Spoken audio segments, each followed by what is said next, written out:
innocent Americans staggering in the aisles from Los Angeles to Columbus. They did nothing to deserve this.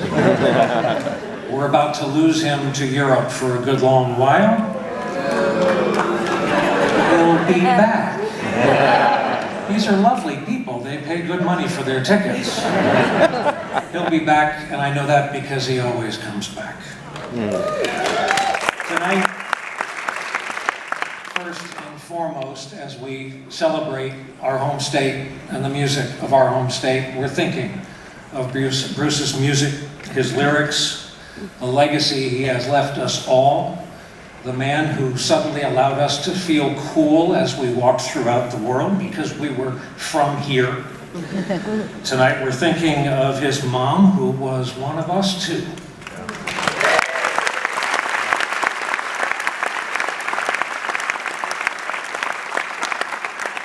His son and daughter-in-law here, Sam and Alex. Patty's at home. We're thinking of her this evening. One point of personal privilege, I can speak for my wife Jane. We cherish our friendship with Bruce and Patty and cannot imagine life without it. So thank you. As I am feeling forever blessed to be a small part of his life, it means that all of us here tonight have one thing in common. None of us know how we're ever going to possibly repay Bruce Springsteen. But let's start tonight by welcoming my friend Bruce Springsteen.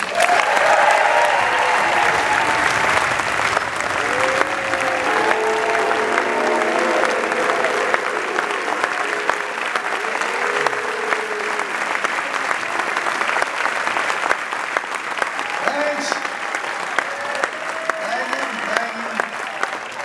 Thanks for being here, supporting our project.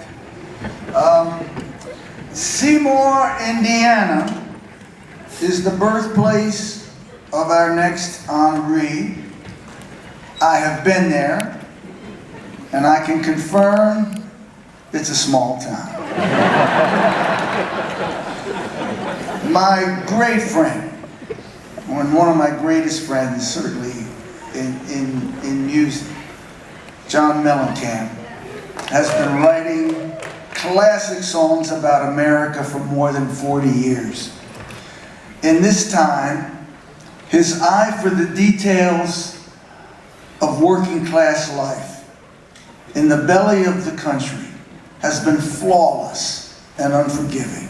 From small town, pink houses, rain on the scarecrow, Jack and Diane, to the eyes of Portland, he's captured and remained true to an unflinching vision of a country at war with itself.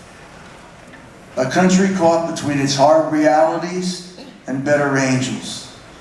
And even more than the detail of the blue-collar life he captures so perfectly is an underlying, taciturn, stubborn, unsentimental streak that he mines better than anybody else. Our work has often been compared, but oh yeah, life goes on long after the thrill of living is gone. It's something I wouldn't have known how to write. It's pure John. Wasted days. Who among us could ever see clear? The end is coming. It's almost here. Now when it's over, I sing, I'll see you in my dreams. But John sings, when the lights are out, they're out, fool. And that's the toughness in his vision that I've always admired. He's cranky, he's uncompromising, he's got a chip on his shoulder he's thankfully never lost. And he has a fabulous ambivalence about being a pop star, despite having 22 top 40 hits. On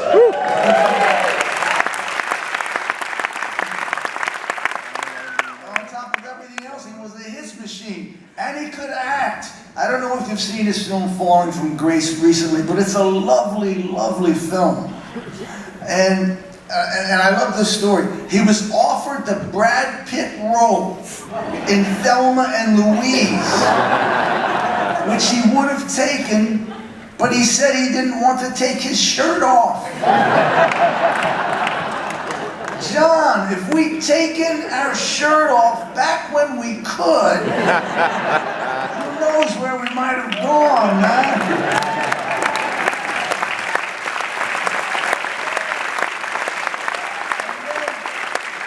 On top of that, he's an incredible painter, more than beautiful, and I think that's his true first passion.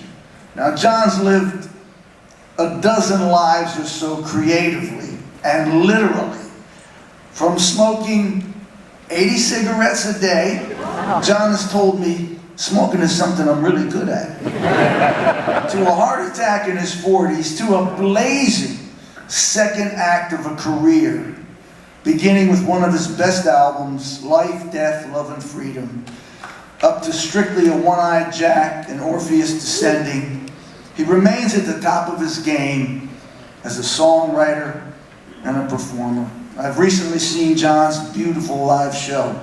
It's not a rock concert. It's a performance that rings with the echoes of Woody and Hank and Brando and Bob, that John turns into something that's uniquely his own. His featuring of traditional country and roots instrumentation mixed with a rhythm section and the energy of a rock band is something that he invented. It forms the bedrock of alternative country and country music today, and it's something he really hasn't gotten the credit for that he so richly deserves. Now, in concert with Joanne Woodward's voice reading John's lyrics to the real life, to his ability to field a world-class band, and as he says, his determination, on advice from Pete Seeger, was to keep it small.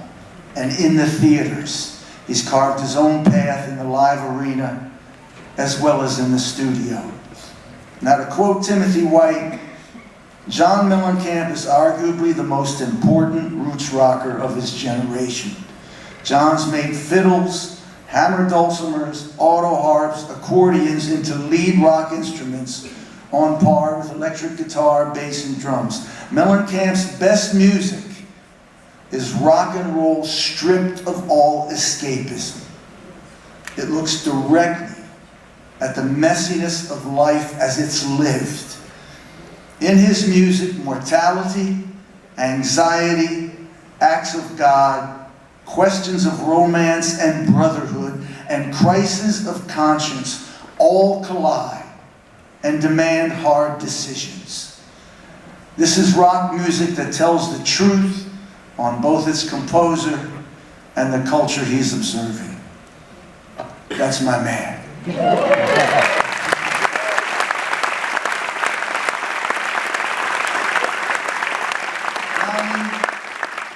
I love you. Thanks for being here tonight, and congratulations on joining our American Music Month.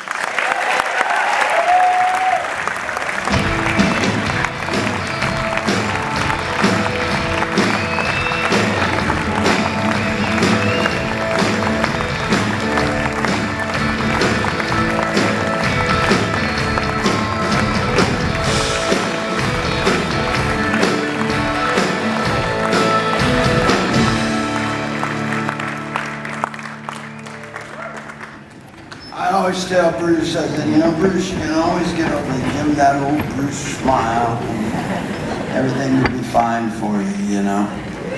I don't know why I'm here.